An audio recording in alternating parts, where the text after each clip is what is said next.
pengungsi Rohingya kedapatan memiliki KTP palsu yang diduga dibuat di Kota Medan dan diduga pembuatannya melibatkan ASN Medan. Oleh karena itu, Wali Kota Medan Bobi Nasution akan menindak tegas ASN yang terlibat.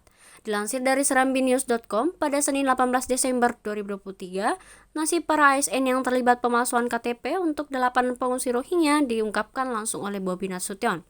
Bobi mengaku sudah mengingatkan petugas di Dukcapil, Camat, dan Lurah untuk tidak bermain dalam pengurusan KTP. Bobi mengatakan sejauh ini sudah banyak ditemukannya beberapa kasus pemalsuan data dalam pengurusan KTP di Kota Medan. Bobi pun mengaku sebelum kasus ini sudah ada beberapa kasus terkait pemalsuan data dan KTP agar bisa bekerja di luar negeri, berobat, dan lain sebagainya. Oleh karena itu, Bobi mengatakan akan menindak tegas ASN yang terlibat pemalsuan data tersebut. Diketahui sebelumnya, 8 pengungsi Rohingya asal Bangladesh kedapatan memiliki KTP Medan. Mereka mengaku membayar Rp300.000 per orang untuk bisa mencetak ektp palsu tersebut di Medan. 8 pengungsi Rohingya tersebut kepergok saat memasuki wilayah Nusa Tenggara Timur.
Download Tribun X sekarang, menghadirkan lokal menjadi Indonesia.